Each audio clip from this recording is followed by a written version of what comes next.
munitions plants surrounding them. But at the same time, they were also populated, had large civilian populations. So this is our location. And of course, at the end of World War II, the United States Germany had surrendered in May of 1945, and the United States now turned its attention to the Pacific Theater, and Truman and his administration were attempting to understand how best to quit the war. Once they had atomic weapons available to them, they used them. I'm going to skip through some of this very quickly. You can read.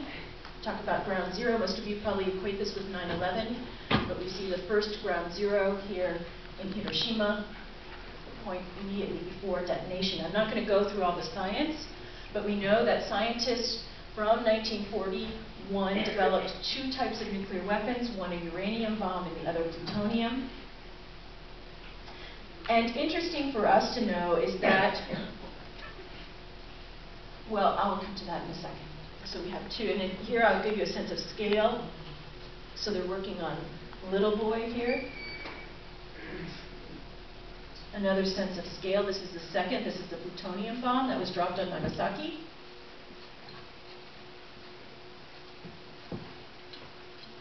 And let's think about what an atomic explosion is. So, atomic explosion is comprised of blast heat and radiation. You can see 85% of a nuclear weapon is blast heat and light. And just to give you some sense of the immense power of these weapons, in 7/10 of 1 millisecond, the fireball begins upon detonation. In 10 seconds, it grows to 5,700 feet, roughly more than a mile high. After 1 minute, the fireball reaches 4.5 miles and begins to cool. Cooling vapors become the mushroom cloud. After the fireball begins to emerge, heat extends out in two phases. The second phase is longer, and it carries 99% of the heat. And it's this heat, or radiation, that results, combined with nuclear radiation, that results in the burning of the skin and the melting away of skin from the bodies and the immediate damage to internal organs and eye injuries. Heat rays generated after the detonation of Little Boy reached temperatures between 5,432 to 7,432 Fahrenheit. Boiling is 212, right? Do you ever put your hands in boiling water? Right, so you can get a sense of how hot this is. Well, maybe not, but at least you know it's very hot.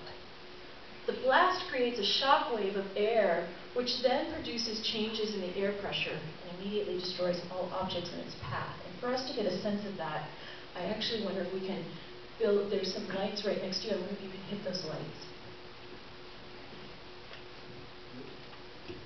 Are they going on? Complicated lights. You have to hold it down. Maybe not. Okay, well, we'll see if it comes up here a while. So I'm sorry that these images are quite small, but it still will give you a sense. Here's a thermal pulse after the detonation of a nuclear weapon.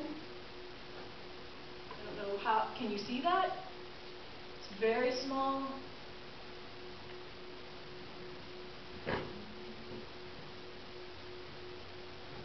These are from atomic bomb testing.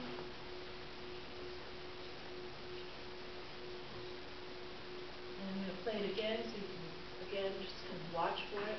You can see how everything is carbonized almost immediately. Okay. We're going to look at the blast wave.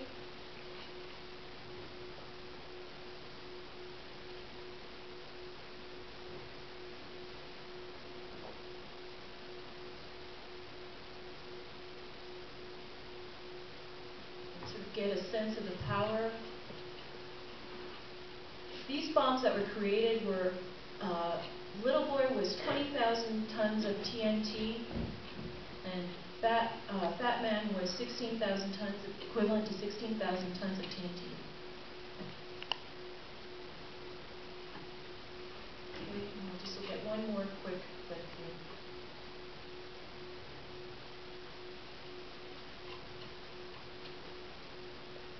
I don't know if you can see that that's a house. Hopefully you can.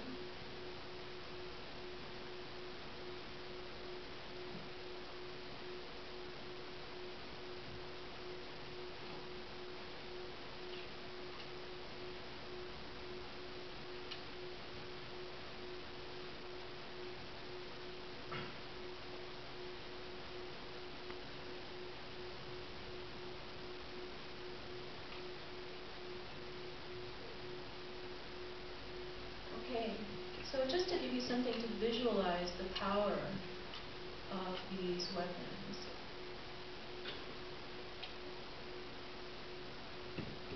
And let's see what my clicker went back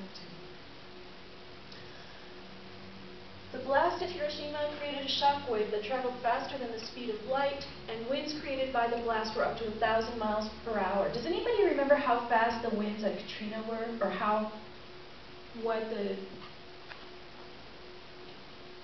miles per hour? Katrina, does anybody? 80. Maybe go up a little bit. 90. A little bit more. 95. How about 160, 150, 160? Yeah. So we're talking about 1,000 miles per hour. Yeah. Speed of light, speed of sound.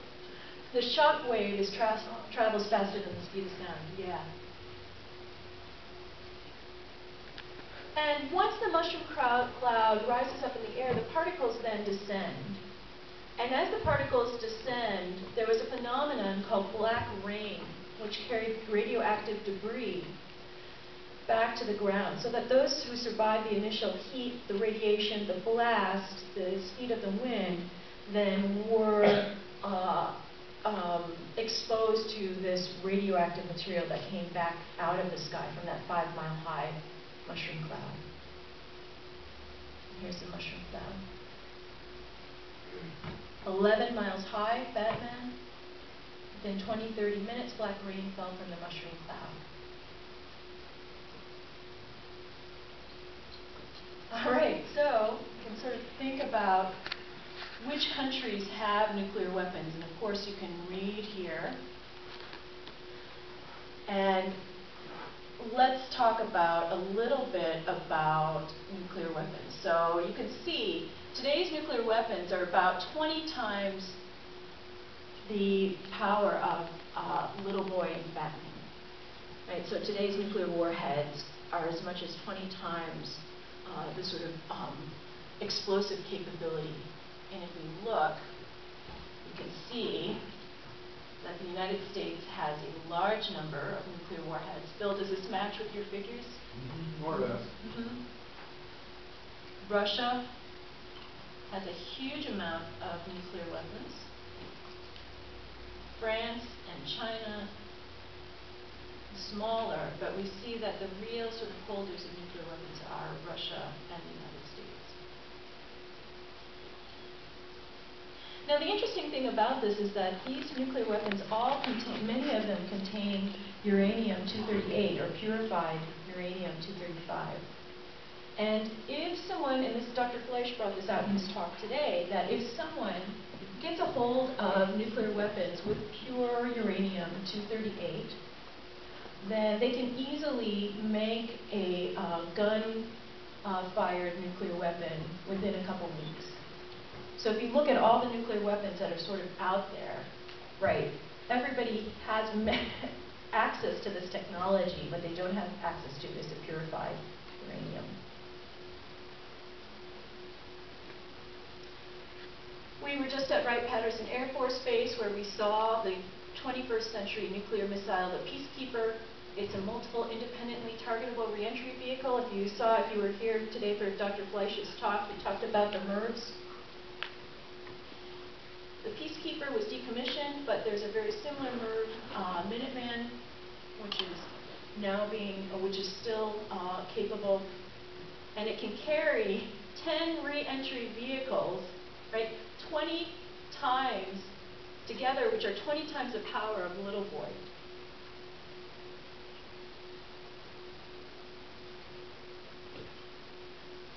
And when these take off, they can fire on multiple targets. So we see that there's a very real threat in terms of nuclear weapons today. As Dr. Fleisch ended from physics ended his talk today, he said, I am worried. And many people are worried.